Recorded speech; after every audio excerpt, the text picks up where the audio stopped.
Third point में it's given that if the project due date is 38 days, 38 days में हमें project complete करने के लिए बोला है. हमने निकाला है प्रोजेक्ट ड्यूरेशन एक्सपेक्टेड टाइम के हिसाब से 34 डेज. तो दैट मीन्स 50% से ज़्यादा प्रोबेबिलिटी होगी कि 38 डेज में हम कंप्लीट कर लेंगे. Now how we will calculate is, सबसे पहले हमें चाहिए variance of critical path. Variance of critical path. So our critical path is 1, 3, 3, 5 and 5, 6. इन तीनों का वेरिएंस कितना है? 4 + 16 + 16. नॉन क्रिटिकल एक्टिविटीज़ के वेरिएंस से हमारे प्रोजेक्ट की ड्यूरेशन पे कोई असर नहीं पड़ेगा. So we'll take only the variance of critical path which will be 36.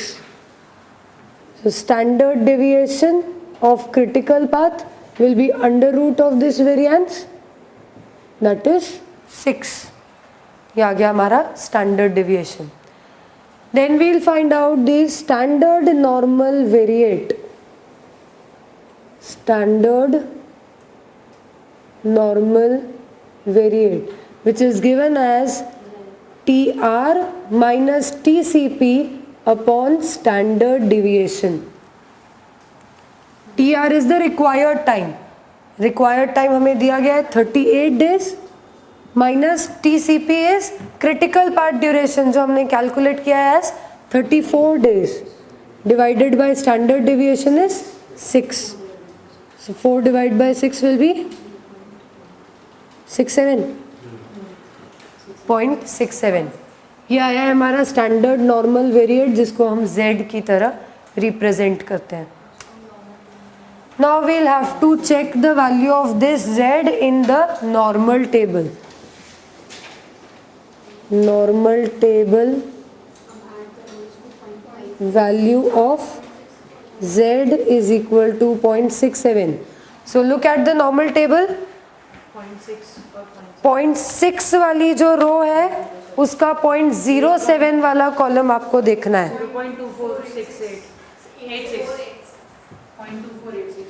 0.2486. ये देखने में किसी को कोई problem? You can identify it on the table. Okay, this is the normal table value of Z. Now since our time duration, the required duration was more than the critical part duration, हम तो 34 में ही बोल रहे हैं और हमें 38 का duration दिया है.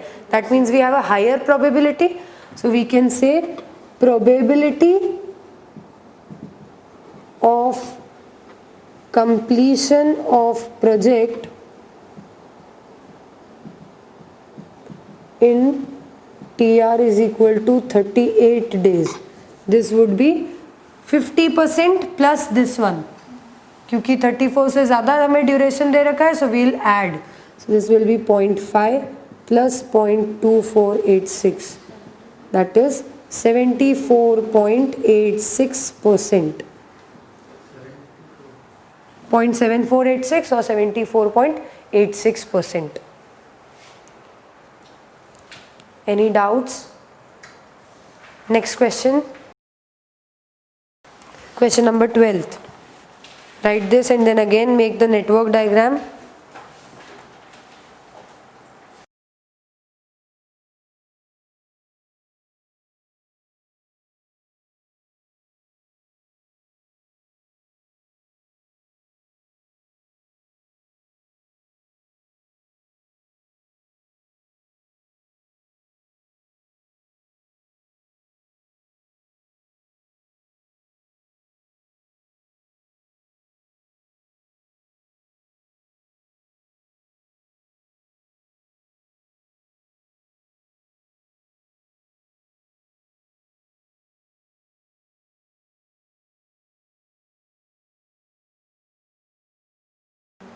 Over here, अगर आप देखो, first activities will be A and B. After that there is C which is originating after A and B. A और B दोनों complete होने के बाद C start हो रहा है. D is starting only after completion of B. मतलब D यहाँ से start करना है हमें. E is starting only after completion of A. That is E will start over here. तो सी के लिए आप ना इसको यहाँ तक लेके जाओगे ना इसको इधर तक लेकर आओगे। हम कल देख चुके हैं ऐसे केसेस। दोनों एक्टिविटीज से इंडिविजुअली अलग अलग एक्टिविटीज स्टार्ट हो रही हैं, तो इन दोनों को हमें अलग से ज्वाइन करके और सी को स्टार्ट करना पड़ेगा। We can not combine this B over here and यहाँ से हम सी स्टार्ट करें, neither we can combine A over here और फिर यहाँ से we can start C.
Network बन गया?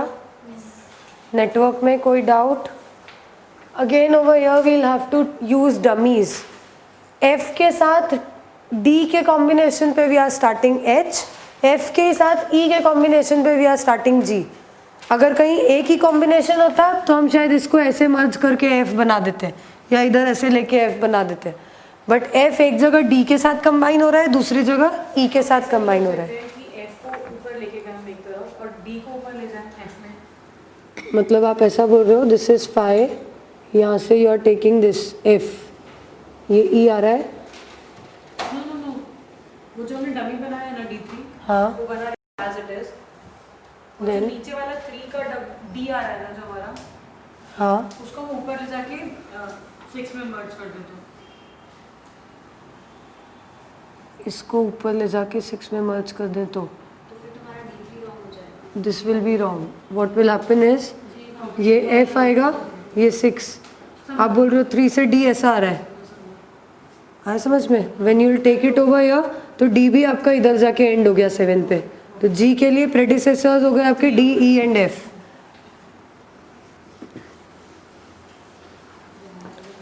नेटवर्क डायग्राम में कोई डाउट? सबको क्लियर है डायग्राम?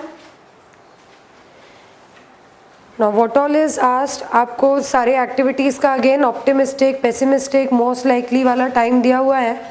उसके बाद आपसे पूछा है draw the network diagram and calculate expected time and variance for each activity.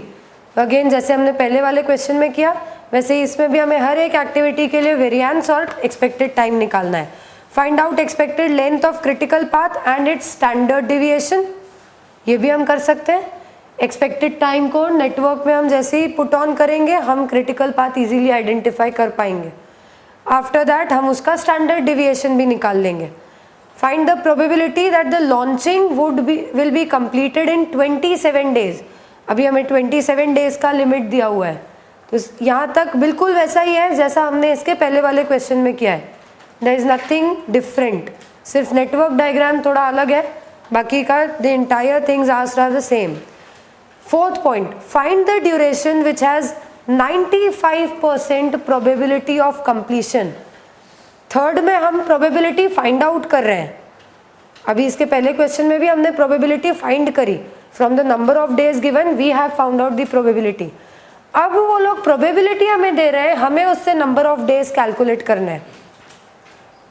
So we have to just reverse our working.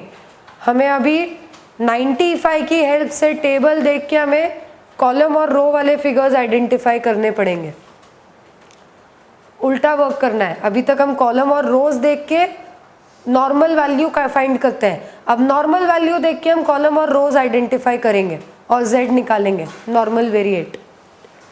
सबसे पहले तो calculate the expected time and variance of each activity.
ये सबके आ रहे हैं the same figures. Now find the critical path. ये expected time यहाँ पर पुट करिए और क्रिटिकल पाथ आइडेंटिफाई करिए।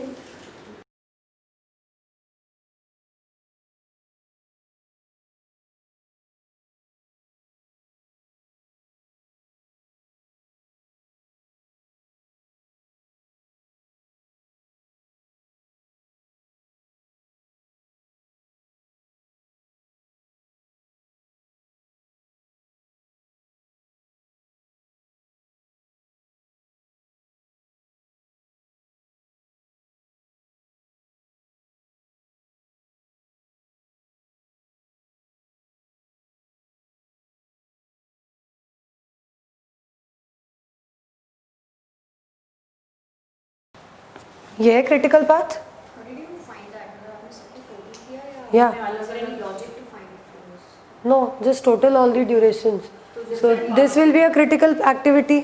एक ही है तो ये तो क्रिटिकल होगी होगी। Among these we have to find out. So 3 + 2 + 3 is only 8। 4 + 4 + 2 is only 10।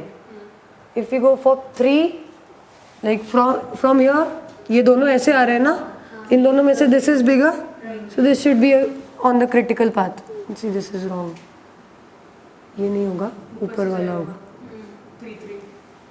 This should B 6 + 4 is 10, जबकि यहाँ पर it's only 4 and 2।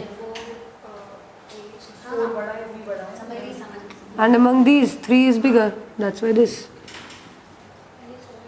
Simple total करके you can find out. So the critical path is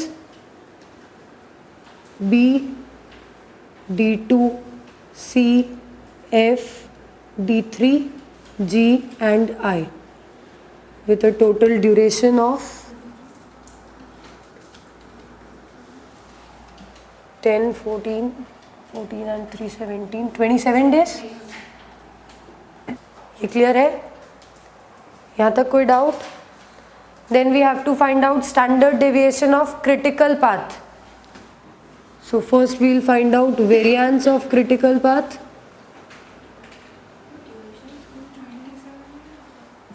क्या हुआ? 27 नहीं आ रहा? 4 plus 0, 4 plus 4, 8, 8 and 14 and 3, 17 and 10, 27. We have calculated variance of individual activities.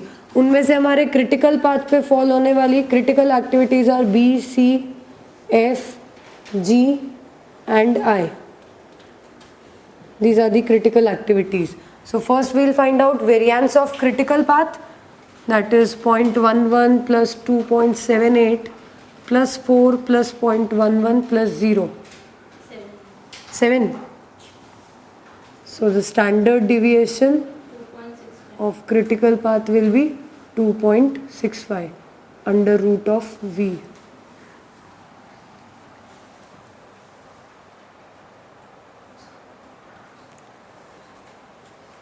Then what we have to find out is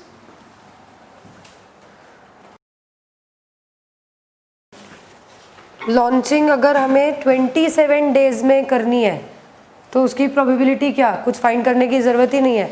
critical path is given as 27 days, मतलब expected duration of the project is 27 days only. हम उतने ही दिन में complete करने की बात कर रहे हैं. So probability is 50%. Project duration जो हमारी एक्सपेक्टेड है उसी ड्यूरेशन में कंप्लीट हो उसकी प्रोबेबिलिटी हमें मालूम है, it's 50%. So we do not have to calculate any normal variate और anything.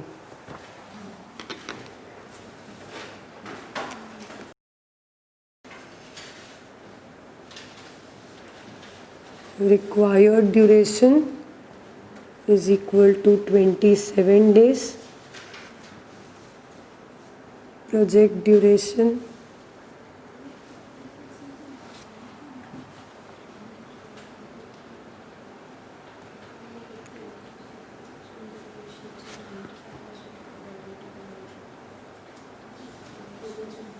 probability of completion of project in 27 days is 50%. Any doubts over here? Next, अब हमें ड्यूरेशन फाइंड करनी है when we have a probability of 95%. जब 95% की probability होगी तब हमारी ड्यूरेशन कितनी होगी? 95% की प्रोबेबिलिटी मतलब it is more than 27 days. 50% से ज़्यादा है, मतलब 27 डेज से ज़्यादा ड्यूरेशन हमें अलाउड होगा. We calculate probability as 0.5 plus minus z value. Probability is 0.5 plus minus normal table value of z. ऐसे ही हम कैलकुलेशन करते हैं. इन दिस केस क्योंकि 0.95 दी गई है प्रोबेबिलिटी तो हम बोल सकते हैं ये माइनस नहीं प्लस ही होना चाहिए. Okay, so this should be 0.5 plus normal table value of z. So we can say the normal table value of z should be equal to 0.45. From here you will have to find the value of z. Normal table, normal standard normal variate की value आपको find करनी पड़ेगी. So look at the table and identify table में कहाँ पर आपकी value 0.45 आ रही है. 1.65 पे सबको मिला. I think it's coming as 0.4 and 0.5. 1.6 exactly आ रहा है 0.45. 4505 आ रहा है. 45.05% ना. एक मिनट. 4505. 4505. हाँ, so at one point you are getting 4505 and at other point 4495 something like that. तो 5 का ही डिफरेंस कहाँ पर है? दोनों में. 1.6 के 5th कॉलम में. 1.6 ओके. सो 1.6 वाली रो में अगर आप देखोगे तो you are getting for 0.04 you are getting 0.4495 and for 0.05 you are getting 0.4505. तो एक जगह 0.0005 कम है, एक जगह 0.0005 ज़्यादा है. So either you can take it as 1.645 या तो दोनों का एवरेज ले लो या फिर दोनों में से कोई भी एक कंसिडर कर लो. It will not make a very big difference. 0.0005 का डिफरेंस है विच इज़ नेग्लिजिबल. दोनों में से आप कुछ भी कंसिडर कर सकते हो. So what should we consider? 1.65. Just right approximate over here. z की वैल्यू आ गई 1.65. ये z की वैल्यू हम कैसे फाइंड करते हैं? So this is calculated as TR minus TCP upon standard deviation of critical path. ऐसे ही फाइंड किया जाता है. ये required time minus critical path duration divided by standard deviation. This gives us the z value. Now we do not know the required time, but we know the duration of critical path is 27 days, and we have calculated standard deviation of critical path as 2.65. So solving this, you can get required duration. 1.65 into 2.65 plus 27. 31.37 days. This is the required duration. Clear है? Any doubts? Next question. Again बिल्कुल same ऐसा ही question है. Make the network diagram, identify critical path and its duration. So whenever आपको optimistic, most likely, pessimistic duration दिया जाता है और critical path find करने के लिए बोला है, आपको एक्सपेक्टेड टाइम तो निकालना ही पड़ेगा. भले ही क्वेश्चन में अलग से नहीं पूछा है एक्सपेक्टेड टाइम निकालने के लिए, फिर भी बिना ये एक्सपेक्टेड टाइम के आप क्रिटिकल पाथ नहीं आइडेंटिफाई कर पाओगे. क्रिटिकल पाथ में हम यहाँ पर जो भी ड्यूरेशंस लेते हैं they are the expected times. So make the network, find the expected times and find the critical path. करिए. No, do it now. Critical path क्या आ रहा था? 1356 and the duration was 25 days. Then third point में probability came out to be 11.9% and fourth point का आपका the required duration will come as 32 days. बिल्कुल वैसे ही जैसे अभी हमने इस क्वेश्चन में किया. TR we have to find, TCP you know 25 days, standard deviation आपने फाइंड किया होगा. Okay. Next question 14th is your homework. किसका डायग्राम बना हुआ दिया है? फिर करना क्या आपको, कितना भी गंदा हो.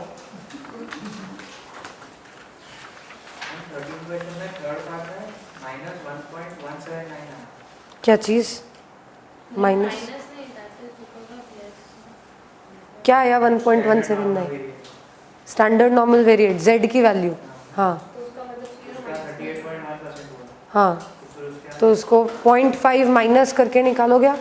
Probability is 0.5 plus minus normal variate. Minus आ रहा है आपका तो 0.5 माइनस दिस. 5 दिन कम में आपको कंप्लीट करना है ना, तो 50% से कम होगी probability. That is why you are getting it as minus.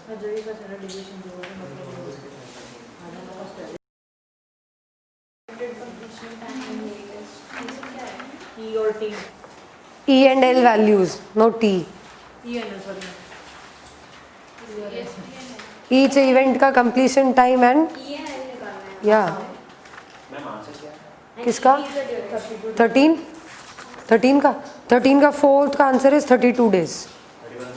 हाँ. Then 14th is your homework. Come to question number 15th. A network is given below. Name the paths and give their total duration. Give 3 different ways of reducing the above project duration by 4 weeks.